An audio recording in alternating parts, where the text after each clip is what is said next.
السلام علیکم۔ آج کی ویڈیو کا موضوع ہے غزوہ حنین، جو کہ شوال 8 ہجری کو ہوا۔ فتح مکہ اور اکثر قریش مکہ کا داخل اسلام ہونے کی خبر سن کر ان قبائل میں بہت زیادہ کھلبلی اور پریشانی پیدا ہوئی، جو نہ تو مسلمانوں کے حلیف تھے اور نہ ہی قریش کے۔ انہیں مسلمانوں سے خطرہ محسوس ہونے لگا، کیونکہ بعض اڑیل قبائل کو چھوڑ کر بقیہ تمام قبائل نے مسلمانوں کے سامنے ہتھیار ڈال دیے تھے۔ اڑیل قبائل میں حوازن اور ثقیف سرِ فہرست تھے، جن کے ساتھ مضر، جشم اور سعد بن بکر کے قبائل اور بنو ہلال کے کچھ لوگ شامل ہو گئے تھے۔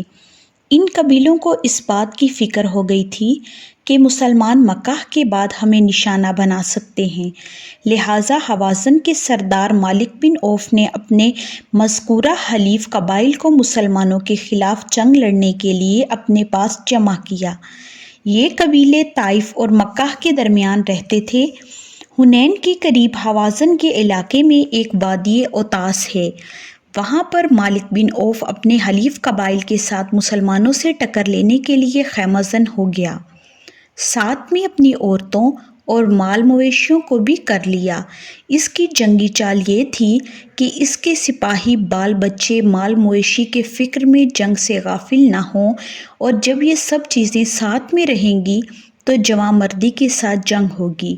حالانکہ اس کی یہ چال اور سیاست اس کے لیے بہت مہنگی پڑی۔ رسول اللہ صلی اللہ علیہ وآلہ وسلم ابھی مسلمانوں کے ساتھ مکہ ہی میں تھے کہ آپ صلی اللہ علیہ وآلہ وسلم کو مالک بن عوف کی کمانڈری میں مختلف قبائل کو مسلمانوں کے خلاف جنگ لڑنے کے لیے اوتاس میں خیمہ زن ہونے کی اطلاع ملی۔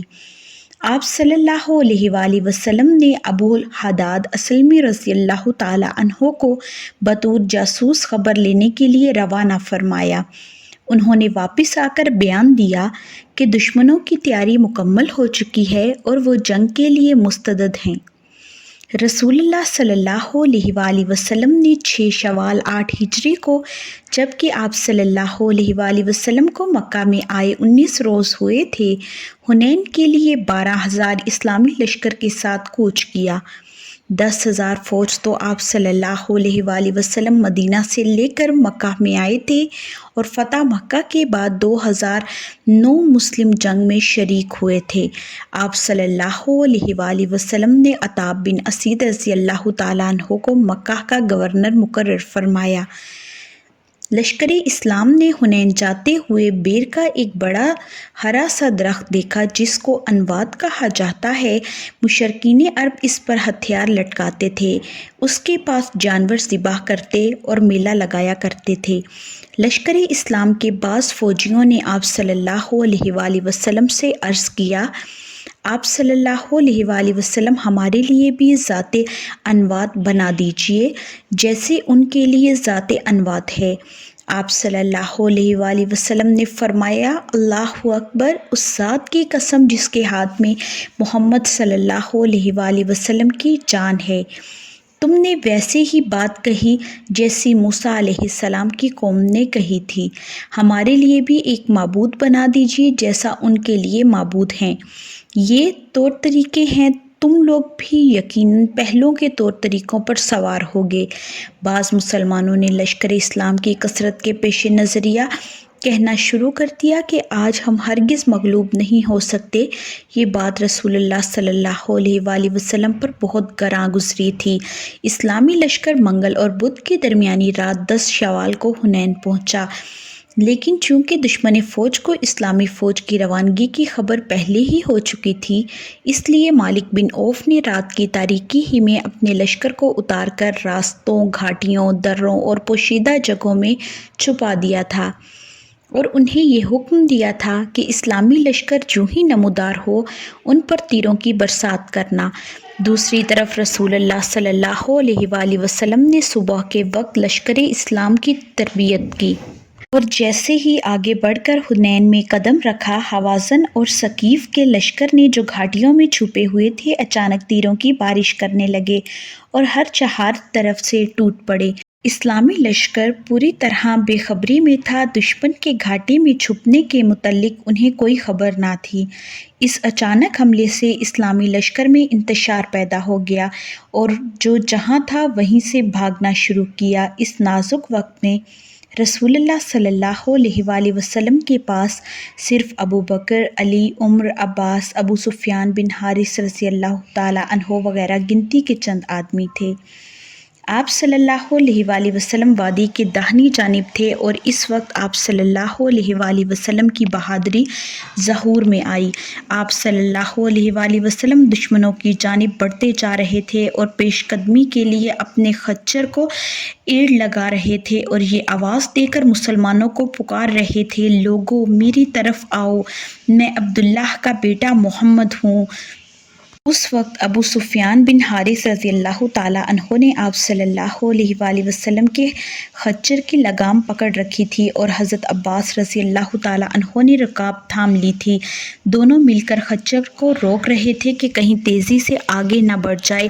اس کے بعد رسول اللہ صلی اللہ علیہ وآلہ وسلم نے اپنے چچا حضرت عباس رضی اللہ تعالیٰ عنہ کو مسلمانوں کو پکارنے کا حکم دیا۔ عباس رضی اللہ تعالیٰ عنہ نے نہایت بلند آواز سے پکارنا شروع کیا، درخت والو، بیت رضوان والو کہاں ہو؟ ادھر آؤ، رسول اللہ صلی اللہ علیہ وآلہ وسلم تمہیں بلا رہے ہیں۔ یہ آواز سن کر مسلمان اس طرح رسول اللہ صلی اللہ علیہ وآلہ وسلم کی طرف پلٹے جس طرح گائے اپنے بچھڑے کی طرف پلٹتی ہے۔ دیکھتے ہی دیکھتے تقریباً 100 آدمی رسول اللہ صلی اللہ علیہ وآلہ وسلم کے پاس جمع ہو گئے اور رسول اللہ صلی اللہ علیہ وآلہ وسلم ان کو ساتھ لے کر نعرہ تکبیر اللہ اکبر کی صدا بلند کرتے ہوئے دشمنوں پر ٹوٹ پڑے اور بقیہ مسلمان جو جہاں تھا وہیں سے دشمنوں کی طرف مڑا اور ایسی گھمسان اور طاقت سے مسلمانوں نے لڑائی کی کہ دشمن لڑکھڑانے لگے۔ ادھر رسول اللہ صلی اللہ علیہ وآلہ وسلم نے ایک مٹھی مٹی لے کر دشمنوں کی جانب پھینکتے ہوئے فرمایا، چہرے بگڑ جائیں، اور یہ مٹھی بھر مٹی اس طرح اللہ کے کرم سے پھیلی کہ دشمن کا ایسا کوئی آدمی نہ تھا جس کی آنکھوں میں یہ مٹی نہ گئی ہو۔ تھوڑی ہی دیر بعد دشمن کے پیر اکھڑنے لگے اور انہیں شکست فاش ہوئی۔ اس جنگ میں ثقیف کے تقریباً 70 آدمی مارے گئے تھے۔ حوازن اور دیگر دشمن قبیلوں کے لوگ بھی کافی تعداد میں مارے گئے، لیکن دشمن کا سپہ سالار بھاگ کر طائف چلا گیا۔ ان کا ایک گروہ نخلا اور ایک گروہ اوتاس کی جانب بھاگا۔ آپ صلی اللہ علیہ وآلہ وسلم کے حکم سے نخلا اوتاس کی طرف بھاگے ہوئے دشمنوں کا تعاقب کر کے انہیں زیر کیا گیا۔ دشمن کے کافی افراد مارے گئے۔ اس جنگ میں مال غنیمت کے طور پر 6000 قیدی، 24,000 اونٹ، 40,000 بکریاں اور 6 کوئنٹل چاندی مسلمانوں کے ہاتھ لگی۔ صلی اللہ علیہ وآلہ وسلم کے حکم سے اسے جرانہ میں جمع کیا گیا اور حضرت مسعود بن عمرو غفاری رضی اللہ تعالیٰ عنہ کو اس کا نگران بنایا گیا، اور جب تک آپ صلی اللہ علیہ وآلہ وسلم غزوہ طائف سے فارغ نہ ہو گئے اسے تقسیم نہ فرمایا۔ قیدیوں میں شیمہ بنت حارث آپ صلی اللہ علیہ وآلہ وسلم کی رضاعی بہن بھی تھیں۔ ایک علامت کے ذرائع آپ صلی اللہ علیہ وآلہ وسلم نے انہیں پہچانا اور ان کی بڑی قدر کی، اپنی چادر بچھا کر انہیں بٹھایا اور احسان فرماتے ہوئے انہیں ان کی قوم میں واپس کر دیا۔ مسلمانوں کی اس جنگ میں 2000 مکہ سے جو 9 مسلم جن میں چند مشرک بھی تھے شامل ہو گئے تھے۔ جب تیروں کی بارش دشمن کی طرف سے ہونے لگی تو سب سے پہلے انہوں نے ہی بھگدڑ مچائی اور بقیہ لشکر کو بھی بھاگنے پر مجبور کیا۔ جس وقت مسلمانوں میں بھگدڑ مچا ہوا تھا اسی وقت مکی لشکر کا ایک سپاہی جن کی تعداد 2000 تھی خوشی سے چلانے لگا کہ آج جادو نہیں چل سکا۔ اس کا نام جبلہ یا قلع بن جنید تھا، اور ابو سفیان بن حرب جو نیا مسلمان ہوا تھا اس نے کہا اب ان کی بھگدڑ سمندر سے پہلے نہ رکے گی۔ ایک شخص نے جس کا نام شیبہ تھا کہا آج محمد صلی اللہ علیہ وآلہ وسلم سے بدلہ لے لوں گا۔ یہ کہہ کر وہ آپ صلی اللہ علیہ وآلہ وسلم کی طرف برے ارادے سے چلا، لیکن راستے ہی میں بے ہوش ہو کر گر پڑا۔ بہرحال فضل خداوندی غزوہ حنین میں مسلمانوں کو فتح ہوئی، جس کے متعلق اللہ رب العزت کا ارشاد ہے، اور اللہ نے حنین کے دن تمہاری مدد کی جب تمہیں تمہاری کثرت نے غرور میں ڈال دیا تھا، پس وہ تمہارے کچھ کام نہ آئی اور زمین کشادگی کے باوجود تم پر تنگ ہو گئی، پھر تم لوگ پیٹ پھیر کر بھاگے، پھر اللہ نے اپنے رسول صلی اللہ علیہ وآلہ وسلم اور مومنین پر اپنی سکینت نازل کی اور ایسا لشکر نازل کیا جسے تم نے نہیں دیکھا، اور کفر کرنے والوں کی سزا اور یہی کافروں کا بدلہ ہے۔ کل کی ویڈیو میں ہم غزوہ طائف کے بارے میں بات کریں گے جو شوال 8 ہجری میں ہوا۔ ویڈیو کو اینڈ تک دیکھنے کا بہت شکریہ۔ اگر آپ کو آج کی ویڈیو پسند آئی ہو تو لائک، شیئر، کمنٹ اور سبسکرائب ضرور کریں اور گھنٹی کے نشان کو دبائیں تاکہ آپ کو آنے والی ویڈیوز کے نوٹیفیکیشن بر وقت ملیں۔